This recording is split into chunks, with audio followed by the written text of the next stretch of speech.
welcome to episode 15 of Sisters Talk Podcast. I'm Charlene Lutz. And I'm Marie Robinson. And today we're going to talk a little bit about the importance of rest and acknowledging our body's signals, and kind of those moments when we're feeling like we really need that rest, and just starting to familiarize ourselves with how to honor that. Yeah. I think honoring the rest is something, at least I can speak for myself, that has been a struggle. I've really been, for many years, just in that striving, and then that striving mode where it's, even when I would finish something and accomplish something, I almost just went right to the next thing.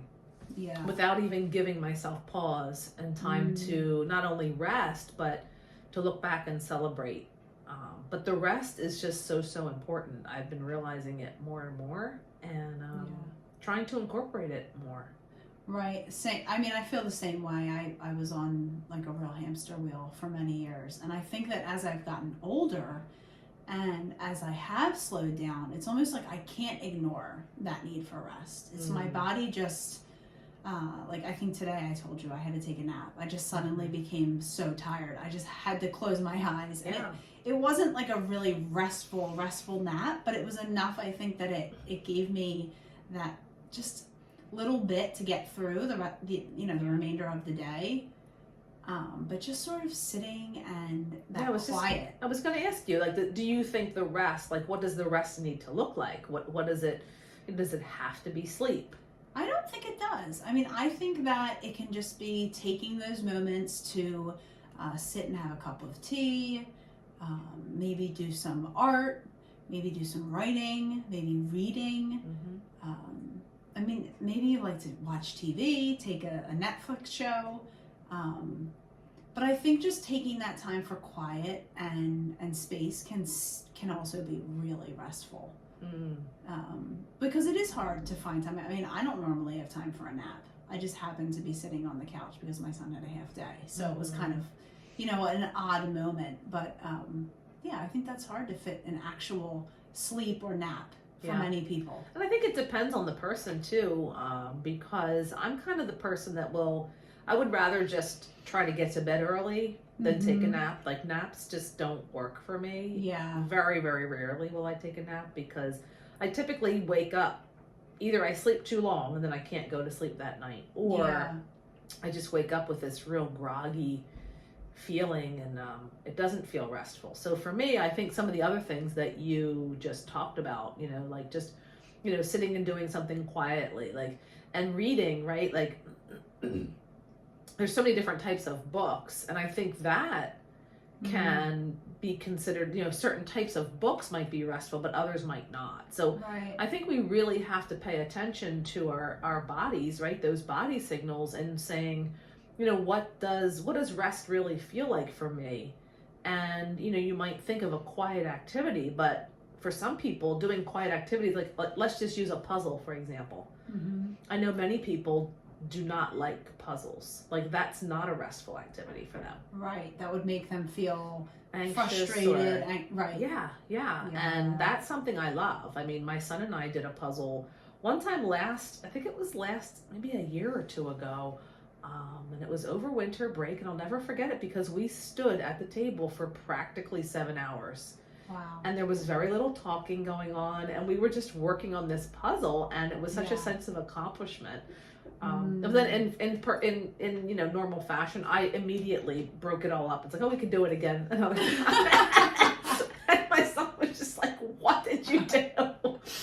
So, baby steps, but it was a very peaceful time. Like, it's still a memory in my mind. Like, people wouldn't really think like putting together a puzzle would be a memory. Well, I think it's that person that you were with too, because probably you were both in that same mindset of this is soothing, relaxing, a sense of accomplishment. But if you were with me, I would have gotten irritated because I can't stand puzzles. Yeah, perfect example. You would not have had a relaxing, rejuvenating 7 hours. You would have left annoyed. Or it wouldn't have even lasted. Right, Maybe exactly. not lasted that long. Yeah, but I think it's honoring honoring our bodies, but then also honoring our own needs, right? Yeah. And recognizing that, what might be soothing and, feel peaceful for one person might look totally different for another. So kind of finding those people that are going to connect with you at the right time, I guess. So sort of finding those people in your tribe, and then sort of like knowing when to connect with that person. Yeah, definitely. Right? And when it's going to also replenish them, because I'm sure that, your son felt the same way, right? That it was until I messed it all up again. Right, Yeah. exactly.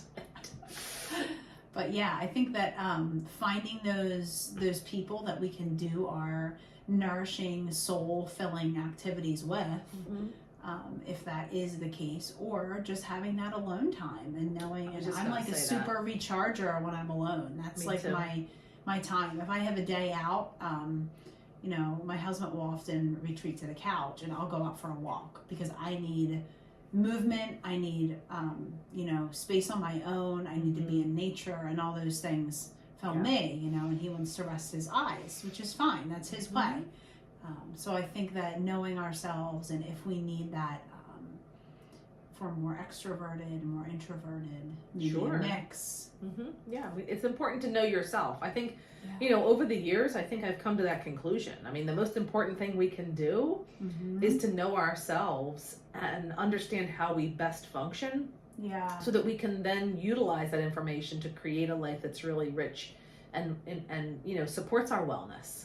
Definitely. But when you were talking about the different things that we might engage with other people, it made me think about how sometimes we might engage. This is why paying attention to your own body is so important, because we might engage in something because the other person or whoever we're with wants us to, and it might not be our thing. So I think making sure that we pay attention to that, not that you can't do that, of course it's perfectly fine, but how much of what you do is about another person, and how much of what you do is about you and what you truly need in the moment. Finding that balance of sacrificing for others versus feeding yourself. But you've got you have to fill your own cup, or then you don't feel good when or feel capable of giving to another person in a way that would be to enjoy something that they like, but maybe you don't really care so much about, but you agree to participate because you want to be with that person. Absolutely. Yeah. Well, and I think that balance allows you to be able to do that give and take. Because if you're constantly in the mode of giving, and then you come home and that's at work maybe, and then you come home and someone else wants something else from you, it can be often very hard. Right? But if we're in that back and forth where we're feeding ourselves with what we love, and we're also giving to others and being mindful of that throughout the day, I think that it is easier to keep a balance. But I think you just gave us our next topic, which would be, how do we know ourselves? How do we get to the point where we know what we need when we need it? Because I think for so many people, I know for myself, I struggled with that for years and years. And me too. That is a really hard place to be. I have a great story for that next time. Okay, great. So that's our next one? I think it's definitely our next one. I love it. Do you want to do the tea? I do. We both had our cups of tea this afternoon. 5 tea bags. It's usually. Gotta go with 5. It's gotta be a nice mix. Give to others and give to yourself the same attention. Was this the last one? I think we got this twice. Let's see. Well, let's pick another one. Okay. That one was... It's a good one, and it still relates, but let's freshen it up.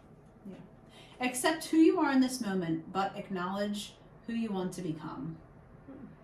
I like that. Love it. Thanks for joining us. See you next time.